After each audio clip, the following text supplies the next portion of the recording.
வெறும் ஹேட்டு தான் இருக்கு. இவன் அவனை திட்டுறான், இவனை திட்டுறான், சண்டை போட்டு சாவுறாங்க. ஒரு ஒரு ஒரு ஒற்றுமையே இல்லை.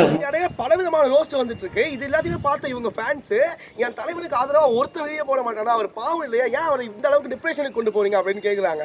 அதுக்கு நிறைய பேர் வீடியோ போட தான் செய்யறாங்க. ஆனால் நான் ஒரு விஷயத்த சொல்றேன், இன்னைக்கு ரோஸ்ட் என்னால் தாங்க முடியல, என்ன நீங்க கலாய்க்கிறத தாங்க முடியல அப்படின்னு சொல்ற இவருக்கு இவர் எத்தனை ரோஸ்ட் வீடியோ போட்டிருப்பாரு. அந்த ரோஸ்ட் வீடியோ ஃபேஸ் பண்ணவங்களுடைய மனநலம் எப்படி இருந்திருக்கும்? நான் செத்துருவேன்டா, போப்பா, ஏன் படத்தை தாண்டி போ. எல்லாத்தையுமே தாக்கி பேசியிருக்காரு.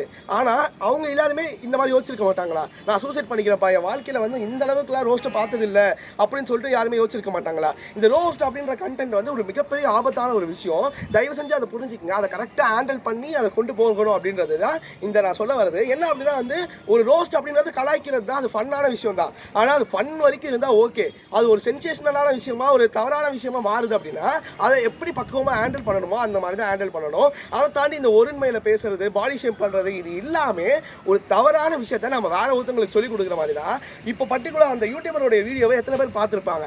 ஒரு விஷயத்தை வந்தால் நம்ம இப்படி தான் ஹேண்டில் பண்ணணும், இப்படி தான் ஃபேஸ் பண்ணணும், நம்ம ஒருத்தங்களுக்கு ரிப்ளை தராத இப்படி தான் பண்ணணும், ஒரு பாடி ஷேமிங் ஒரு விதமான ஒருமையில பேசிதான் நம்ம ரிப்ளை தந்து ஆகணும் அப்படின்ற மாதிரி அவங்க மைண்ட் செட்டுக்கு இவர் கொண்டு போகிறதுக்கு உள்ளாகிறாரு. நான் இவர் மேலே தப்பு அடுக்கலை, ஆனால் இவர் பண்ண தப்பை தான் நான் சொல்லிட்டு இருக்கேன். இன்னைக்கு இவருடைய மனநிலை எப்படி இருக்கு, என்னால் முடியல, என்னால் ஹேண்டில் பண்ண முடியல அப்படின்னு சொல்லிட்டு நான் சூசைட் பண்ணுறேன்னு நினைக்கிறாருல்ல, அந்த மாதிரி இவர் பல பேரை ரோஸ்ட் பண்ணும்போது அவங்க எப்படி நினச்சிருப்பாங்க அப்படின்றது தான் நான் இந்த இடத்துல பாயிண்ட் அவுட் பண்ணி பேச வேண்டியது.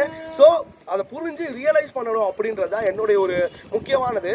கண்டிப்பாக அவர் ஜெயிலுக்கு போனாலும் திருப்பி ஒரு கம்பேக் கொடுத்து நல்லபடியாக அவர் பண்ண மிஸ்டேக் எல்லாத்தையுமே ரியலைஸ் பண்ணி அவர் திருப்பி வெளியில் வந்து திருப்பி அவருடைய யூடியூப்பை கண்டினியூ பண்ணுவார் அப்படின்றது தான் என்னுடைய ஹோப்பு. நல்லபடியாக அது நடந்தால் சரி, அவர் கண்டிப்பாக அவருடைய தப்பை உணர்ந்தால் பாதி பிரச்சனை தீர்ந்துருச்சு அப்படின்னு சொல்லலாம். சோ அதை தாண்டி வந்து இவருக்கு பலவிதமான ரோஸ்ட் வந்துட்டு இருக்கு. என் தலைவருக்கு ஆதரவா ஒருத்தர் வீடியோ போட மாட்டாங்க.